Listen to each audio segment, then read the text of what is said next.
Guys आज हम आप लोगों को क्लास 12th केमिस्ट्री के यानी कक्षा 12 रसायन विज्ञान के महत्वपूर्ण न्यूमेरिकल कराने वाले हैं। गाइस हम आपको 70 से 75 महत्वपूर्ण न्यूमेरिकल जो कि आपके फिजिकल केमिस्ट्री के होंगे क्लास 12th के, आप सभी को तैयार कर लेना चाहिए क्योंकि आपके बोर्ड एग्जाम में फिजिकल केमिस्ट्री से अधिकांश न्यूमेरिकल बनते हैं और न्यूमेरिकल का वेटेज अगर आपके एग्जाम में देखा जाए तो 10 से 15 नंबर तक की होती है, डायरेक्टली और इनडायरेक्टली के रूप में। यानी कभी कभी ये न्यूमेरिकल प्रश्न आपके 3 अंक में भी पूछा जाता है, कभी कभी यही न्यूमेरिकल प्रश्न 1 नंबर में भी बहुविकल्पी के रूप में पूछा जाता है। और केमिस्ट्री के न्यूमेरिकल की बात करें तो ये सभी न्यूमेरिकल आपके कॉम्पिटिटिव एग्जाम में भी पूछा जाता है। इसलिए हम आपको 75 न्यूमेरिकल कराएंगे पूरी केमिस्ट्री में, जिसमें हम आपको 25 से 30 फार्मूला पर आधारित न्यूमेरिकल कराएंगे। यानी एक फार्मूला आज बताएंगे आपको, तो उसके पर आधारित सभी न्यूमेरिकल को सॉल्व करके बताएंगे और किस प्रकार से न्यूमेरिकल सॉल्व किया जाता है। 4 बेसिक रूल जो कि हम आपको पहले बताए थे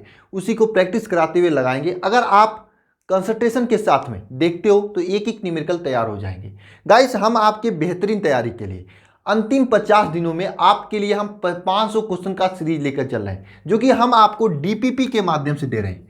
डीपीपी मतलब डेली प्रैक्टिस पेपर। हम आपको डेली 10 क्वेश्चन देते हैं टेलीग्राम पर, जिसका लिंक नीचे डिस्क्रिप्शन में है। आप लोग जाकर उसे ज्वाइन कर लेना। वहां पर हम आपको डेली 10 क्वेश्चन देते हैं। आप सभी लोग 10 क्वेश्चन को सॉल्व करते हो और उसमें से जो क्वेश्चन अच्छे होते हैं, अच्छे का मतलब है जो क्वेश्चन आपको डाउट होते हैं, जो अधिकांश स्टूडेंट नहीं कर पाते हैं, उन सभी क्वेश्चन का हम सोल्यूशन कराते हैं। जैसे आज ये मैं क्वेश्चन जो है आपके डीपीपी के ही क्वेश्चन है। डीपीपी में हम आपको 2 से 3 न्यूमेरिकल दिए थे, तो उन्हीं न्यूमेरिकल को हम करा रहे हैं। गाइस हम डीपीपी में डेली चैप्टर वाइज क्वेश्चन दे रहे हैं। जो भी चैप्टर की इंपॉर्टेंट क्वेश्चन है उसको हम 10-10 क्वेश्चन करके दे रहे हैं। अगर आप इन 500 क्वेश्चन को तैयार कर लेते हो तो आपके बोर्ड एग्जाम में आने वाला कोई भी क्वेश्चन इससे बाहर नहीं जाएगा, क्योंकि आपके बोर्ड एग्जाम में 25 से 30 क्वेश्चन पूछे जाते हैं। 25 से 30 क्वेश्चन के लिए अगर आप 500 क्वेश्चन तैयार कर लेते हो तो कहां से क्वेश्चन आएगा? एक एक क्वेश्चन मिल जाएगा। लेकिन हाँ, कंसंट्रेशन के साथ आपको अपने आप पे विश्वास के रखकर आत्मविश्वास के साथ डेली लिख कर तैयार करना है। आप सभी लोग ज्वाइन हो सकते हो टेलीग्राम चैनल से, जिसका लिंक नीचे डिस्क्रिप्शन में है। ज्वाइन हो जाइए और डेली के डेली सभी क्वेश्चंस को सॉल्व कीजिए। बहुत ही हेल्प करेगा आपके एग्जाम में। और सॉल्व करके मुझे टेलीग्राम पर भेजिए, क्योंकि क्वेश्चन सॉल्व करना उचित नहीं बात है। क्वेश्चन को सॉल्व करते समय बहुत से स्टूडेंट गलती करते हैं, तो उन सभी गलतियों को मैं टेलीग्राम पर, अगर आप लोग सॉल्व करके डेली के डेली भेजोगे तो उसमें जो गलती होगी उसे मैं बताऊंगा, और जिसका भी काफ़ी अच्छा लगेगा मैं इसको टेलीग्राम चैनल पर भी डालता हूं। और आप सभी लोग इस डीपीपी का यानी 500 क्वेश्चन का एक अलग से कॉपी बना लीजिए। बहुत ही हेल्प होगा आपके एग्जाम में। अगर अलग से कॉपी बनाकर मेहनत करते हो तो देखो, मेहनत से ही परसेंटेज आएगा और कोई तरीका नहीं परसेंटेज लाने का। किसी बैच वोच के चक्कर में मत पड़िए। बैच वोच से आपका जो टारगेट 90 बैच, टारगेट 100 बैच और कौन कौन से बैच लोग लॉन्च कर रहे हैं, उससे आपका परसेंटेज नहीं आएगा। परसेंटेज आएगा अपने मेहनत से। तो गाइस चलिए, आज मैं जो क्वेश्चंस हैं, वैसे तो ये डीपीपी के ही क्वेश्चन है, जिसमें से 2 क्वेश्चन मैं डीपीपी में दिया था, एक क्वेश्चन मैं एक्स्ट्रा लेकर आया हूं ताकि ये फार्मूला आपको समझ में आ जाए। आज जो मैं क्वेश्चन कराने वाला हूं चैप्टर नंबर 1 के घनत्व पर आधारित फार्मूला पर आधारित क्वेश्चन है। क्योंकि देखो, आपको मैंने 4 बेसिक रूल बताया था न्यूमेरिकल करने का। सबसे पहला रूल क्या था? कलेक्शन। दूसरा रूल क्या था? Formula selection. और यहीं पर आप लोग चित्त हो जाते हो, क्योंकि आपको फार्मूला ही नहीं याद होता है। इसलिए मैंने सोचा कि आपको डेली एक फार्मूला पे आधारित क्वेश्चन कराएं, ताकि आपको याद करने की समस्या ही नहीं रह जाए। एक एक फार्मूला पर आधारित करेंगे। अभी मैं फार्मूले को समझाऊंगा और उसी पर आधारित मैं क्वेश्चन कराऊंगा, तो आपको ज़्यादा दिमाग लगाने की जरूरत नहीं होगी। बस डेली के डेली जो मैं कराऊंगा उसे रट लेना। डेली का मतलब मैं जो पहले डीपीपी में दूंगा उसके बाद उसका क्वेश्चन यहाँ पे कराऊंगा, ताकि आप लोग एक बार अपने से भी प्रयास करो। ठीक है, तो जरा मुझे कमेंट बॉक्स में कमेंट करके बताना सभी लोग कि कितने स्टूडेंट डीपीपी को सॉल्व कर रहे हैं और साथ में कितने लोग इन दोनों क्वेश्चन का सही आंसर दिए थे। अगर आप दिए थे तो भी, नहीं दिए थे तो भी, ध्यान से देखना। एक एक क्वेश्चन क्लियर हो जाएगा और इस पर आधारित कोई भी क्वेश्चन दे एग्जाम में आप आसानी से कर लोगे आज के लेक्चर के बाद। तो गाइस देखिए, चैप्टर नंबर 1 में एक घनत्व आता है, एक टर्म आता है घनत्व। तो घनत्व पर आधारित क्वेश्चन पूछता है न्यूमेरिकल के रूप में। तो घनत्व वैसे आप लोग जानते हो, घनत्व क्या होता है? घनत्व इज इक्वल टू होता है द्रव्यमान। द्रव्यमान मतलब यम बटे आयतन मतलब भी। ये आपका घनत्व का फार्मूला होता है। घनत्व इज इक्वल होता है द्रव्यमान बटे आयतन। ये तो आप लोग बचपन से पढ़े हो, लेकिन यहां पे क्या होता है? यहां पर आपकी घनत्व का एक अलग फार्मूला होता है, जो कि आता है ऐसे ही, इसी से आता है, लेकिन फिर भी फार्मूला अलग होता है। क्या होता है फार्मूला, आइए देखते हैं। घनत्व D इज इक्वल टू होता है आपका, घनत्व D इज इक्वल टू होता है ZM अपान A क्यूब, और यहां पर आपका होता है NA। सर ये क्या क्या लिख दिए, ZM A क्यूब NA, इसका क्या मतलब है, कुछ लोग सोच रहे होंगे। देखो मैं बता रहा हूं क्या मतलब है, ध्यानपूर्वक समझो। देखो Z का मतलब होता है परमाणुओं की संख्या, क्या, परमाणुओं की संख्या, क्या होता है, परमाणुओं की संख्या। Z का मतलब क्या होता है आपका, एकक कोष्ठिका में परमाणुओं की संख्या या परमाणुओं की संख्या, एकक कोष्ठिका में परमाणुओं की संख्या या फिर परमाणुओं की संख्या, ठीक है। देखिए Z का मान अगर CPP कहीं पे दे दिया था, CPP छोड़ो, पहले BCC की देखें, BCC और FCC, देखिए BCC कहीं पे दे दिया तो वहां पे परमाणुओं की संख्या कितनी होती है, 2 होती है। FCC के लिए परमाणुओं की संख्या कितनी होती है, 4 होती है। कहीं क्वेश्चन में अगर आपसे कर दिया कि ये FCC के रूप में, अभी मैं प्रैक्टिस करके दिखाऊंगा यहाँ पे, बस ध्यानपूर्वक देखना। अगर BCC के रूप में पूछेगा परमाणु संख्या तो 2 होती है, FCC के रूप में पूछेगा परमाणु संख्या तो 4 होती है। कहीं पे CCP पूछ देता है, CCP के रूप पूछेगा तो इसके लिए भी 4 होती है। इस बात को याद रखना। इसके अलावा एग्जाम में क्वेश्चन नहीं बनेगा, या तो BCC पूछेगा, या तो FCC पूछेगा, या फिर CCP पूछेगा, ठीक है। तो BCC के लिए 2 रखोगे, FCC के लिए 4 रखोगे, CCP के लिए 4 रखोगे। अब मुझे तो ये नहीं बताने की जरूरत है कि CCP क्या होता है, FCC क्या होता है, BCC क्या होता है, इसे मुझे बताने की जरूरत नहीं है, मुझे मालूम कि आप सभी को आ रहा है, ठीक है। यहां पर आपका यम दिया है, इस यम का मतलब क्या होता है, यम का मतलब होता है परमाणु भार, परमाणु भार। सर परमाणु भार का मतलब क्या होता है, परमाणु भार का मतलब वही परमाणु द्रव्यमान, आप लोग जाने होंगे ना, परमाणु संख्या और परमाणु भार, 2 चीजें समझे होंगे। जैसे सोडियम की बात करते हैं, सोडियम Na की परमाणु संख्या क्या होता है, आप लोग कमेंट बॉक्स में कमेंट करोगे। परमाणु द्रव्यमान क्या होता है, मैं आपको बताऊं, 23 होता है, ठीक है, यही होता है। जिससे ऑक्सीजन का इसी तरह से होता है। तो मैं मतलब कि ये यम का मतलब होता है परमाणु भार, ठीक है। सर ये ए क्यूब है, इसका क्या मतलब है, ए क्यूब का मतलब है अगर कोई भी आपका घन है इस तरह से, कोई भी इस तरह से आपका घन है, तो इस घन की ये लंबाई, एक कोर की लंबाई ए क्यूब है। और आपको मालूम है अगर किसी के घन की लंबाई और चौड़ाई भी ए हो, और ऊंचाई, ये ऊंचाई हो गया, ये चौड़ाई भी ए हो, तीनों की तीनों ए हो जाए, तो इसका आयतन क्या होता है, लंबाई गुणे चौड़ाई गुणे ऊंचाई, ठीक है, इस तरह से होता है ना। तो यानी तीनों अगर ए है, इसकी लंबाई भी ए है, चौड़ाई भी ए है और ऊंचाई भी ए है, तो तीनों जगह पे ए लिखोगे तो क्या हो जाएगा, ए क्यूब हो जाएगा ना। ये क्यूब आपका आ जाता है आयतन, और इसे आप लोग भी से भी प्रदर्शित कर सकते हो, आयतन को भी से भी प्रदर्शित कर सकते हो। तो आप यहाँ पर, जहाँ पर मैं घनत्व के सूत्र में ए क्यूब लिखे, यहाँ पर अगर आपको आयतन दे दे तो भी आप कर सकते हो। क्वेश्चन है, अभी आपको प्रैक्टिस हो जाएगा, ठीक है, परेशान मत होना। ये ए क्यूब हो गया, ठीक है। ए क्यूब का मतलब समझ जाना आप लोग। NA का मतलब क्या, अवोगाद्रो संख्या, अवोगाद्रो संख्या, अवोगाद्रो संख्या, जिसका मान क्या होता है 6.02 इंटू 10⁻⁻23, ये 03 होता है, 6.023 इंटू 10⁻⁻23, ये अवोगाद्रो संख्या हो गया। तो इस सूत्र में आपके जितने भी टर्म है आपको समझ में आया होगा। अभी हम लोग क्वेश्चन करेंगे तो आपको अच्छा समझ में आएगा। देखिए क्या होता है, घनत्व D is equal to ZM upon a cube Na होता है, जहां पर Z का मान क्या होता है, अगर BCC क्रिस्टल के रूप में होगा तो 2 होगा, FCC होगा तो 4 होगा, CCP होगा तो 4 होगा। ये क्वेश्चन में आपसे बताया जाएगा कि क्या है, जो है वहां पर आप रख दोगे, ठीक है। नीचे देखो, द्रव्यमान की बात करें, परमाणु द्रव्यमान आपको मालूम होगा, अगर चांदी लिया जाएगा तो उसका परमाणु द्रव्यमान अलग होगा, सोडियम लिया जाएगा तो उसका परमाणु द्रव्यमान अलग होगा, जो भी धातु ले जाएगी उसकी परमाणु द्रव्यमान आपको निकाल लेना है। नीचे देखो ए क्यूब है, ए क्यूब मतलब आपको मैंने बताया कोई भी क्रिस्टल है उसकी लंबाई, चौड़ाई या ऊंचाई, उसके एक कोर की लंबाई की बात करते हैं ए क्यूब से। और Na का मतलब क्या है, अवोगाद्रो संख्या। यहां तक तो आपको किसी को, आप में से कोई भी समस्या नहीं होनी चाहिए फार्मूले में। अब आइए क्वेश्चन को देखते हैं हम लोग, और हर एक प्रकार के मैं फार्मूले का इसी प्रकार से क्वेश्चन कराने वाला हूं। ये सीरीज चलेगी आपकी, ठीक है। लेकिन पहले मैं क्वेश्चन दूंगा डीपीपी में, उसके बाद सोल्यूशन कराऊंगा, ताकि आप लोग भी अपने से प्रयास कर सको, ठीक है। चलिए देखते हैं। आप लोग इसे लिखिए, इसी तरह से लिख लीजिए एक।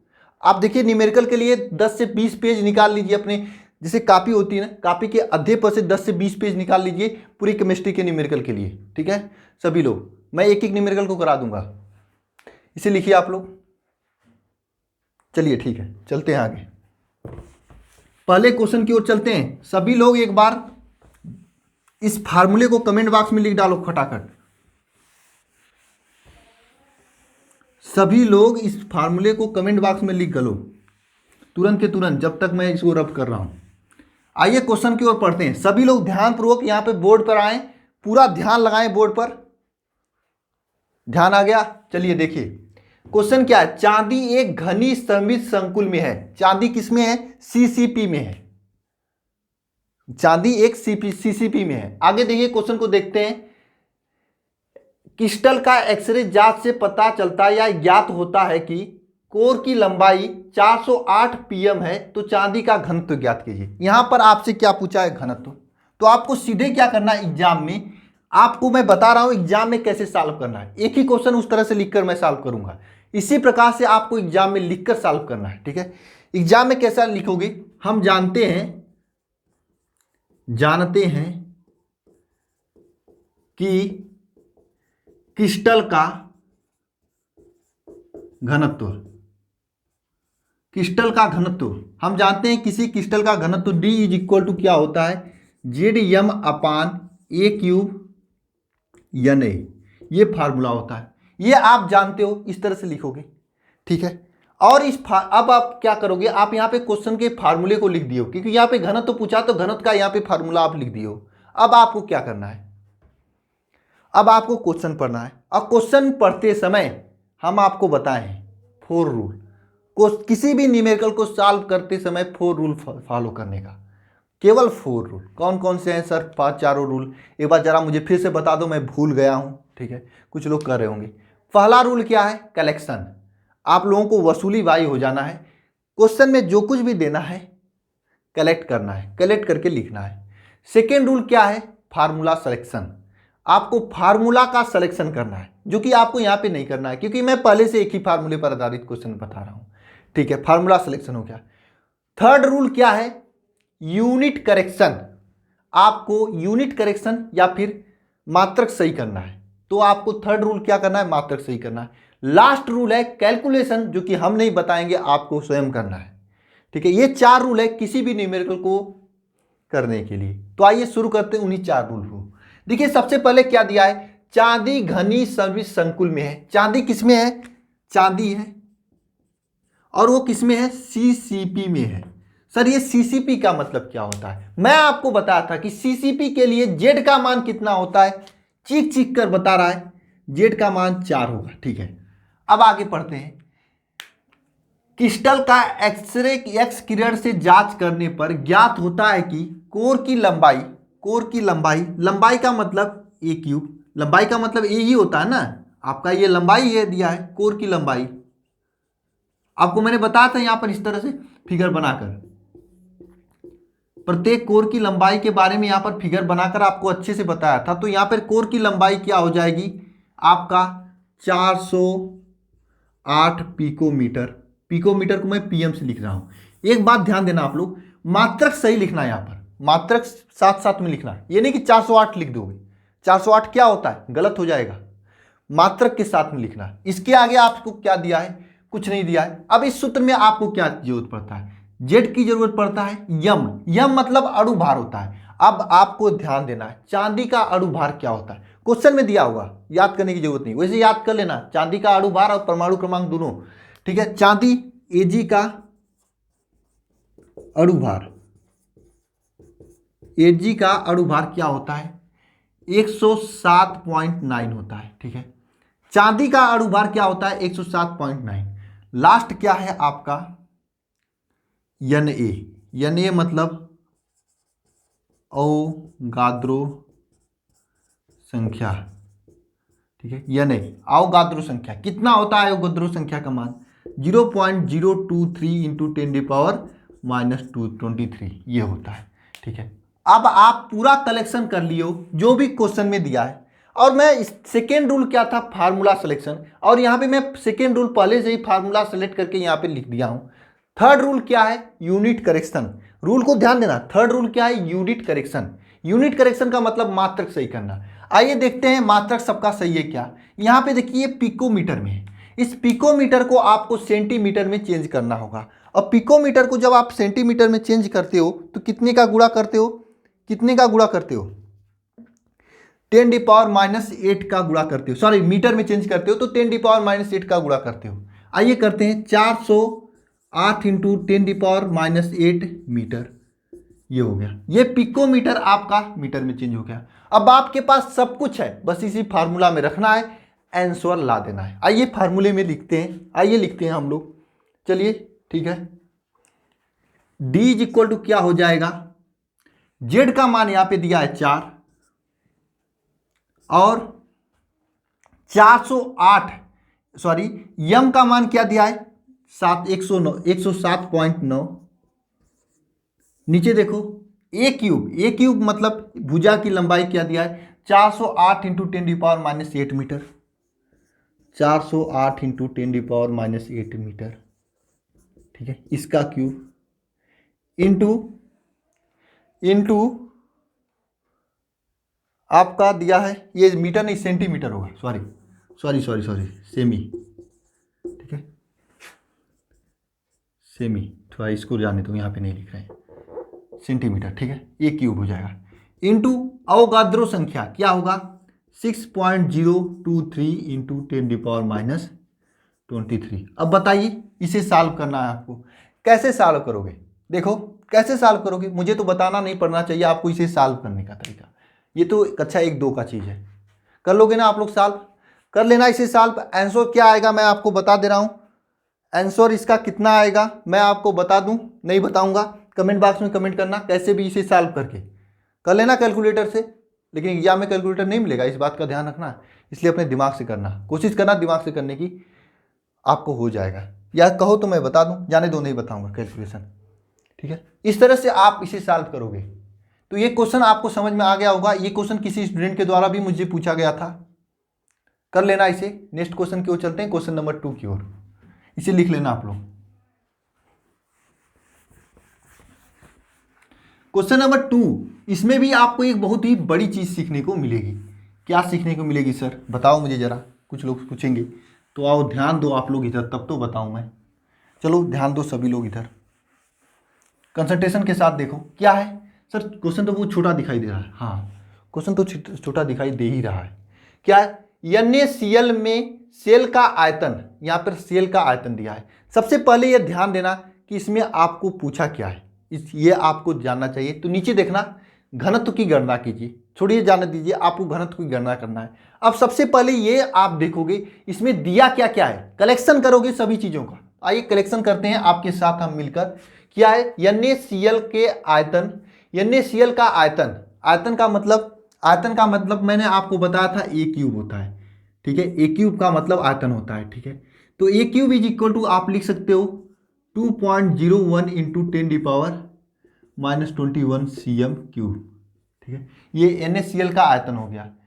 तब NaCl के एकक सेल के घनत्व की गणना कीजिए। इसमें आपको घनत्व की गणना करना है, मतलब D is equal to what, D is equal to what. ठीक है, वाट मतलब इसकी गणना करना है, या फिर यहां पर लिख सकते हो गणना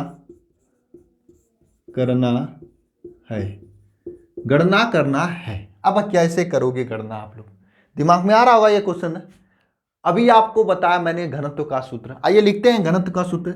ये देखिए सबसे पहला काम हमने यहाँ पे कर चुके हैं, कलेक्शन। अब हमें क्या करना है, फार्मूले का सिलेक्शन। फार्मूला का सिलेक्शन कैसे करोगे, यहाँ पे घनत्व आपसे पूछा है, तो घनत्व पूछा है तो इसलिए घनत्व का फार्मूला यहाँ पे लिखोगे। आइए लिखते हैं घनत्व का फार्मूला, सभी लोग आओ लिखते हैं। D इज इक्वल टू क्या होता है, ZM/A³ इंटू Na, ये फार्मूला होता है, ये फार्मूला होता है ना। अब यहाँ पे सर जरा मुझे बताओ, यहाँ पे Z का मान दिया ही नहीं है। हाँ नहीं दिया है, मानता हूँ मैं, नहीं दिया है Z का मान, मतलब यहाँ पे ये नहीं बताया आपका BCC है, CCP है या FCCA क्या है ये कुछ नहीं बताया है, तो कैसे करोगे आप लोग? दिमाग में क्वेश्चन आता होगा। तो आपको मैं बता दूं, NaCl हमेशा FCC के रूप में संगठित होता है, इसलिए यहां पर Z का मान जो है आपको अपने से लिख लेना है 4। ठीक है, कुछ लोग कहेंगे सर आपको याद था कि NaCl FCC के रूप में होता है, मुझे तो नहीं याद था, तो मैं क्या करूंगा? तो मैं आपसे कहूंगा बस आपको रट लेना है, याद कर लेना है, इसके बाद कहीं भी आएगा NaCl आप FCC के रूप में मार देना। ठीक है, आंख मूंद कर आवताओ मत देखना, सीधे मार देना FCC।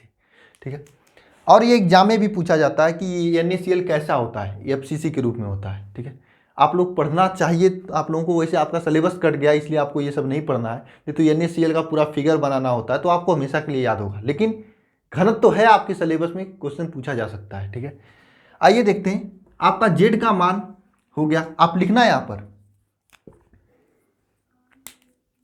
यहां पे लिखना NaCl FCC के रूप में होता है, रूप में NaCl FCC के रूप में होता है, इसलिए Z का मान 4 हो गया। आइए यम का मान देखते हैं, यम का मान मतलब यहाँ पे सोडियम का अणुभार, तो Na का अणुभार, तो यहाँ पे क्या लिखेंगे? सोडियम क्लोराइड है, सोडियम नहीं है यहाँ पे, सोडियम क्लोराइड है, NaCl है ना, NaCl का अणुभार, NaCl का अणुभार आपको लिखना है यम के मान में। तो Na का मान कितना होता है आपको मालूम होगा, 23 होता है इसका अणुभार। Cl का कितना होता है आपको ये भी मालूम होगा, Cl का होता है 30.5 ये होता है। तो आपको अगर दोनों का लिखना हो तो क्या हो जाएगा, NaCl का अणुभार क्या हो जाएगा यहाँ पे 58, ये दोनों जोड़ दो, 23 प्लस 35.5 जोड़ दो तो आपका आ जाएगा 58.5 हो जाएगा। ठीक है, यह आपका यम का मान भी आ गया, यह आपका यम का मान भी आ गया। अब हम लिखते हैं ए क्यूब का मान, ए क्यूब का मान यहाँ पे दिया हुआ है, ये तो दिया है 2.01 into 10 power minus 21, 2.01 into 10 power minus 21 centimetre cube, ये आपका दिया है। अब आपको क्या करना है, ज्ञात घनत्व ज्ञात करना है। सर ये Na का मान तो नहीं दिया है, मैं लिखूंगा, क्या लिखूं? तो मैंने आपको बताया हमेशा Na का मान यही होता है, Na का मान यही होता है 6.023 इंटू 10 पावर माइनस 23, ये Na का मान होता है।